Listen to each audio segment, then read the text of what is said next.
Ladies and gentlemen, as you can see, it's a foul of the play. We had to blow the whistle on this one. Ladies and gentlemen, as you can see on this board, we got Joel Embiid on there. Have you been watching the Olympics? And do we need them?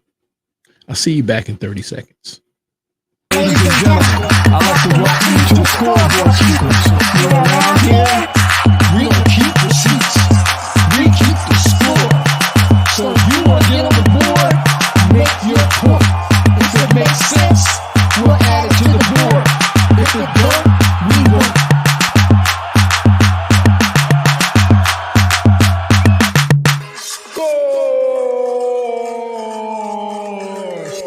Scoreboard keepers.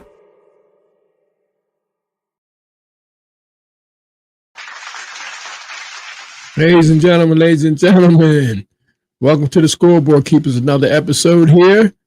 And on the board today, we got Mr. Joel Embid. This topic is only going to take us 10 minutes, people. We're going to get this clock rolling. Ladies and gentlemen, if you've been watching Olympic basketball in the United States, it will be hard for you to miss the struggles of Joel Embiid. Joel Embiid is on the floor with world-class talent and still can't find his way. Now, I've always been skeptical about his basketball IQ. That's a point for me. I've always been skeptical about his basketball IQ. But seeing it on the floor with the level of talent that he's playing with right now, trying to accomplish this gold medal endeavor, it looks atrocious. People, if you ever want to see somebody out of place, I challenge you to watch the next preliminary basketball game of the United States prior to them going to these Paris Olympics. I challenge you to watch this. One of my problems with Joel Embiid was his placing on the floor. And I'm talking about during the regular season. That's another point for me. I'm putting up points. If you watch this man, he's ball dominant and he likes to shoot jump shots. Now, I don't care what anybody has to say about this game of basketball. One thing for sure, two things for certain. Players change, but the recipe for winning a championship remains the same. If you are a big guy, get out the way of these guys that can shoot, that are just born and bred lethal shooters.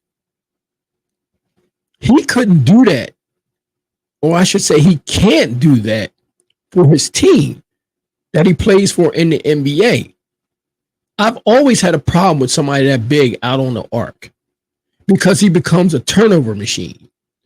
Now, he got shooters, lethal shooters all over the floor but in these Olympic games, and I watched him dribble himself into a corner, into a double team, and then turn the ball over because he had the ball in his hands too long. It should be like a hot potato for him with this talent around him. You got shooters everywhere. Tatum's on the floor. Devin Booker's on the floor. I mean, you got shooters everywhere. Steph Curry's on the floor. There is no way in the world that you should have the ball in your hands long enough to have a turnover with them guys on the floor. You should be getting rid of that ball like a hot potato. And let me tell you something. The most important thing here that I'm watching is the Philadelphia 76ers just spent a lot of money to bring in a lot of good talent. Enough talent to contend for an NBA championship. If he really wants to win a championship, I would personally think that he would be home right now, training, working on his game, getting acclimated to his new teammates. He has some talent around him now. I don't know if I would be chasing this Olympic endeavor. I would be home training on my body, getting my body ready for a gruesome season, and I would be wanting to get to know all of these new players. The roster's been rehauled. I would be taking this time to be somewhere in the gym with my newfound friends. I don't know if I'd be out here looking like I'm looking and looking like he's looking right now with the talent around him and not being able to flourish. See, that's a point for me. See, I was thinking about something. You know, as much as it is a good thing to be traveling around the world playing with your peers and playing with teammates that you never normally would get to play with, not unless it's an all-star game. The all-star game they don't play defense in the all-star game. When you're playing against these countries, their main goal every time they play the United States, that's their Super Bowl.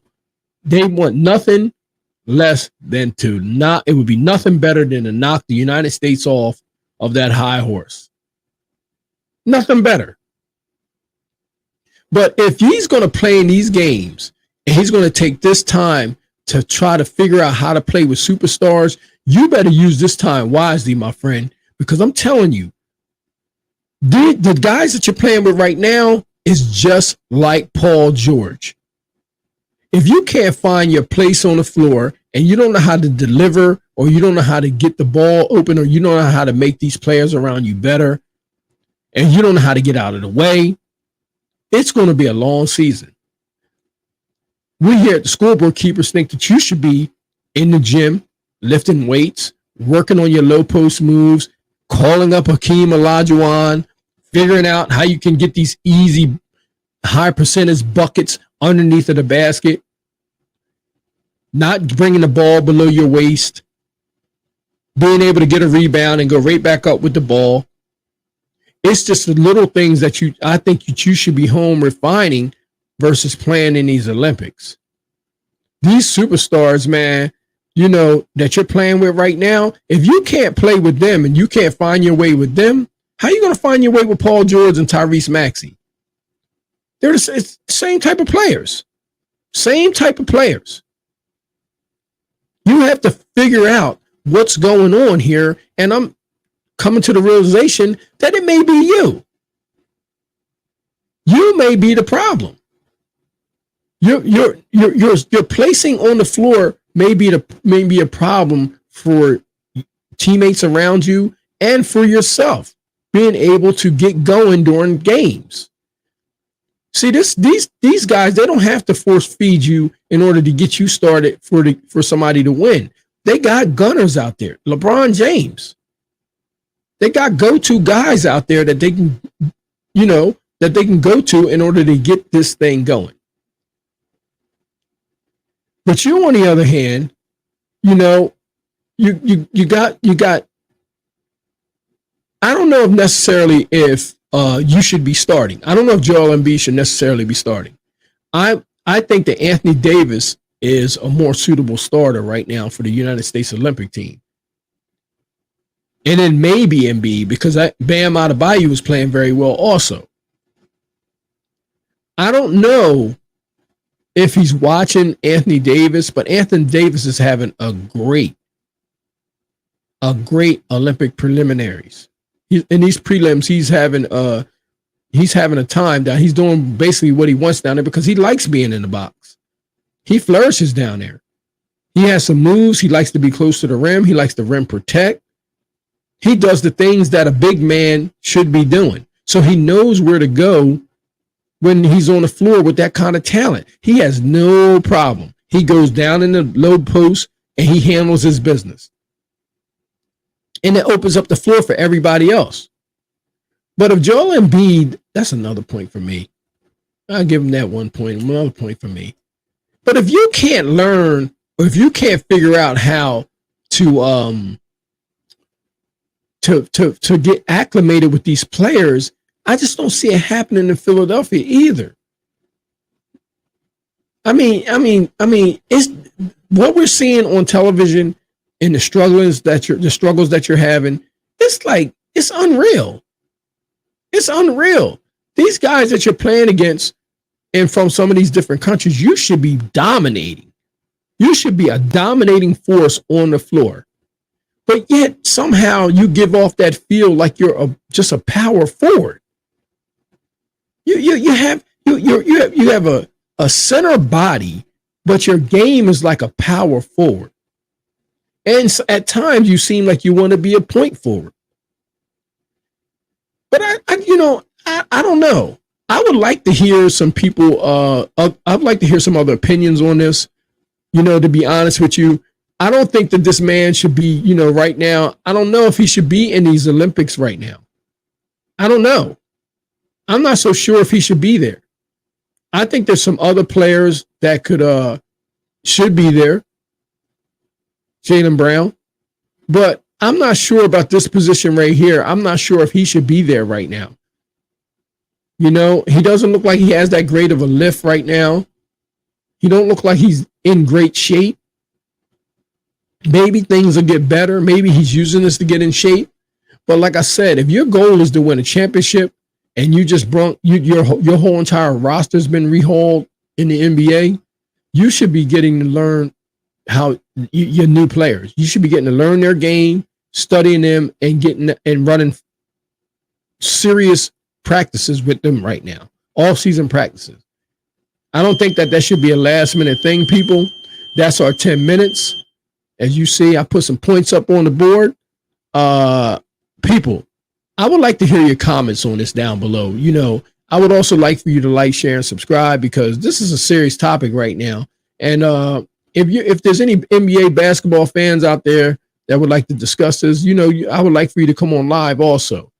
But leave your comments down below, people, because I would surely would like to hear it, and we can dialogue about it. But right now, Joel Embiid, I think that you should be home.